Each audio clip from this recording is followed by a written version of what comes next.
দেখো তোমার জন্য পাগল জুয়ান থেকে বুড়া। ভাই রে ভাই, শাকিব খানের তুফান সিনেমার থেকেও পরিচালক ইকবালের রিভেঞ্জ সিনেমাটির গল্প অনেক ভালো, তুফানের থেকেও অনেক অ্যাকশন বেশি রিভেঞ্জ সিনেমাতে। এই কথাগুলো বলেছিলেন বাংলাদেশের কিছু কিছু জোয়ান বুড়া গরুর দালাল। হেস, খারাপ হয়ে গেল নাকি? আচ্ছা, একটু ভালো হয় বলে, জোয়ান বুড়া চাপাবাজ। দেখো তোমার জন্য পাগল জুয়ান থেকে বুড়া। আর এর মধ্য থেকে অন্যতম হচ্ছে প্রথমত আমাদের টাকলা সাহেব। টাকলা সাহেবের পরে আসলো ডিপজল সাহেব। ডিপজল সাহেবের পরে আসলো পরিচালক কাজী হায়াত। কাজী হায়াতের পরে এখন এসে পরিচালক ঝন্টু সাহেব। তিনিও এই দালালদের চক্করে, এই চাপাবাজদের চক্করে এসে যোগ দিয়েছেন। ভাই রে ভাই, পরিচালক ইকবালের রিভেঞ্জ সিনেমার ট্রেলারটি রিলিজ হয়েছে। আমি সত্যি কথা ট্রেলারটি দেখেছি, যে এত এত চাপাবাজি করে পরিচালক কাজী হায়াত চাপাবাজি করলো, ডিপজল চাপাবাজি করলো, তারপরে এখন ঝুমটু এসে চাপাবাজি করছে, তাহলে ভেতরে তো আসলে কিছু রয়েছে ভাই। কি রয়েছে যে শাকিব খানের তুফান সিনেমার থেকেও রিভেঞ্জের গল্প ভালো, বাজেট বেশি, এমনকি অ্যাকশন বেশি, এখানে বুবলিও রয়েছে। তো আমি ট্রেলারটি দেখলাম। তো ট্রেলারটি দেখার পরে যেটা আমি বুঝলাম যে হ্যাঁ, রিভেঞ্জ সিনেমার যে আঙ্গিকের গল্প, যে আঙ্গিকের অ্যাকশন ট্রেলারে রাখা হয়েছে, গানের যে একটা ব্যাপার রাখা হয়েছে, বিজিএম যে রাখা হয়েছে, সবকিছু মিলে একটু আপডেট করার চেষ্টাও কিন্তু করা হয়েছে অ্যাকশন সিনগুলো। এছাড়াও গ্রাফিক্সের কাজও, কিছু কিছু নতুন গ্রাফিক্সের কাজ দেখে আমার মাথা নষ্ট হয়, এগুলো আমি তামিলের সিনেমাতেও দেখিনি। তো এই যে কিছু কিছু অ্যাকশন যেগুলো বলা হচ্ছে শাকিবের তুফানের থেকেও ভালো, তুফানের অ্যাকশন আপনারা দেখেছেন কি? আপনারা কি তুফানের অ্যাকশন গুলো দেখেছেন টিজারে? নাকি না দেখেই এই যে 2 টাকার লাড্ডু খেয়ে, ইকবাল সাহেবের 2 টাকার লাড্ডু খেয়ে আপনারা কথা বলছেন? আপনারা হয়তো ভুলে যাননি, আপনারা কেউই ভুলে যাননি যে যেই পরিচালক কাজী হায়াত হিরো আলমের সিনেমাতে অভিনয় করে 10,000 টাকার জন্য, সেই পরিচালক হিরো আলমের সিনেমার বেলাতেও বলেছিল যে হিরো আলমের সিনেমায় নতুন কিছু আসছে, একটা অসাধারণ গল্পের সিনেমা। সেই পরিচালক কাজী হায়াতের কাছ থেকে আমরা কি জানতে পারি? আরেকজন বলেছিল, পরিচালক ঝন্টু সাহেব, তিনি বলেছিল যে আমার জনপ্রিয়তা শাহরুখ খানের থেকেও বেশি। তার কাছ থেকে আপনারা তুফান সিনেমা নিয়ে কি আশা করবেন? যে রিভেঞ্জ সিনেমার গল্প তারা করেছে, যে রিভেঞ্জ সিনেমার গল্প তারা দিয়েছে, যে হ্যাঁ রিভেঞ্জ সিনেমায় বেস্ট সিনেমা, তুফান নকল সিনেমা, সেই পরিচালক ঝন্টু সাহেবের কাছ থেকে আপনারা কি আশা করবেন এর থেকে, যে তিনি বলে যে আমার জনপ্রিয়তা শাহরুখ খানের থেকেও বেশি?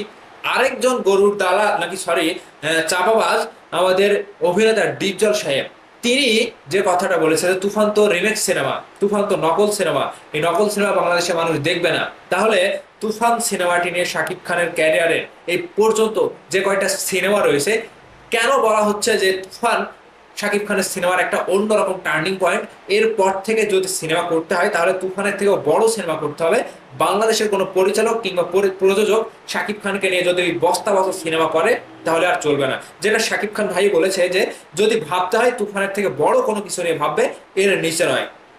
এখানে বাংলাদেশে যে কটা প্রযোজক রয়েছে, পরিচালক রয়েছে, এই যে মনে করেন কাজী হায়াত রয়েছে, ঝন্টু সাহেব রয়েছে, তারপরে ইকবাল রয়েছে, তো এগুলো সকলে মিলেও যদি একটা সিনেমা তৈরি করে, আমার বিশ্বাস এই তুফানের মতো অ্যাকশন দিতে পারবে না, তুফান সিনেমার মতো কারিশমা দেখাতে পারবে না। আমি সকলেরকে চ্যালেঞ্জ করে বলতে পারি যে 3, 4, 5টা প্রযোজক পরিচালক মিলেও যদি বাংলাদেশের শাকিব খানের এই তুফানের মতো অ্যাকশন দিতে পারে, আমি কান কেটে ফেলবো। তো এখানে যে কয়টা পরিচালক প্রযোজক তুফানের বিরুদ্ধে সে কথা বলছে যে এই রিভেঞ্জ সিনেমাটা অনেক ভালো, আসলে যে অখাদ্যপনা ভিএফএক্স ব্যবহার করা হয়েছে, পরিচালক ইকবাল যে গল্প দিয়ে বলছিল এই প্রথম বাংলাদেশে এরকম অ্যাকশন হচ্ছে, বুবলিকে দিয়ে পুলিশ অফিসারের চরিত্রে অভিনয় করেছি, সাথে রওশনের অন্যরকম একটা স্ট্যান্ড দেখতে পারবেন আপনারা, যেটা বাংলা সিনেমায় এর আগে হয়নি। আসলে যে বস্তা বসার সিনেমার যে মিউজিক, বস্তা বসার সিনেমার যে কাহিনী, সবকিছু মিলে তুফানের সাথে রিভেঞ্জ কোনো মতেই পারবে না। হ্যাঁ, আমি রিভেঞ্জ সিনেমাটিকে খারাপ বলছি না, অবশ্যই আমি খারাপ বলবো না, কারণ সবগুলো আমাদের সিনেমা।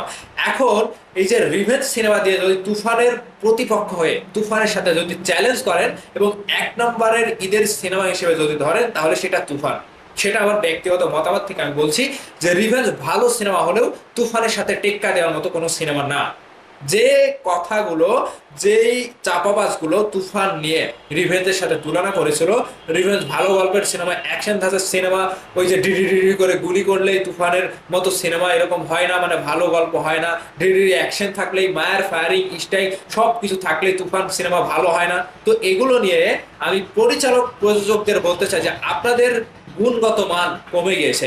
আপনারা বাংলাদেশের পরিচালক প্রযোজক হয়ে আপনাদের গুণগত মান একেবারে মাটিতে নেমে গিয়েছে, যেটা আপনাদের এই কথাবার্তার ভেতরে খুঁজে পাওয়া যাচ্ছে। এমনকি আপনারা এই যে জোয়ান বয়সে যে কয়টা সিনেমা করেছিলেন, ঠিক বুড়া বয়সে এসে তার থেকে মাথার ব্রেন আপনাদের আওলা ঝালো হয়ে গিয়ে এখন ওই 2 টাকা লাড্ডু খেয়ে আপনারা, আপনাদেরকে যে পথে হাঁটানো হয়, যে কথাগুলো বলতে বলা হয়, পরিচালক ইকবাল সাহেব আপনাদেরকে গুছিয়ে দিয়েছে, সবকিছু গুছিয়ে ক্যামেরার সামনে সেই কথাগুলো বলতে বলেছে যে তুফান একটি নকল সিনেমা, তুফান সিনেমা কেউ দেখবে না, রিভেঞ্জ সিনেমাটি ভালো সিনেমা, ঈদের একমাত্র সিনেমা হবে রিভেঞ্জ। তাহলে আর কথাগুলো আপনাদেরকে বলে কি হবে, আপনারা তো সেই চক্করে হাঁটছেন। তো এখন বাংলাদেশের এই কয়েকটা পরিচালক প্রযোজককে দিয়ে কি তুফান সিনেমাটিকে আটকানো সম্ভব? যে হিরো আলমের সিনেমায় অভিনয় করে তাকে দিয়ে কি তুফানকে আটকানো সম্ভব? কোনো চক্রান্তই তুফানকে আটকাতে পারবে না। এই সকল যাদেরকে দিয়ে পরিচালক ইকবাল কথা বলার কোনো লাভ হবে না। ঈদের একমাত্র ব্যবসা সফল সিনেমা হবে তুফান। মুক্তির অপেক্ষা থেকে সিনেমা হল সব থেকে বেশি পেয়েছে শাকিব খানের তুফান সিনেমাটি, এটাই এখন সব থেকে বড় খবর। তুফানের জয় সব সময় হয়। আর পরিচালক রায়হান রাফি কিন্তু ভয় করতে বলেছে, তুফান ভয় না ফেলে কি চলবে? তুফানের ভয়ে সকলেই কাঁপবে এবং তুফান সিনেমাটি সিনেমা হলে ব্লকবাস্টার হিট হবে। তো ভাই ব্রাদার্স, এই যে জোয়ান গোড়া কয়েকটা পরিচালক রয়েছে বাংলাদেশের এখন বর্তমানে, এদের কথাবার্তা শুনে মনে হয় এরা রীতিমতো তাদের মাথার তার কেটে গিয়েছে। তো এদেরকে নিয়ে আপনাদের মন্তব্য কি? ভিডিও নিচে কমেন্ট করে অবশ্যই জানাবেন। ভালো থাকবেন, ধন্যবাদ সম্পূর্ণ ভিডিওটি দেখার জন্য।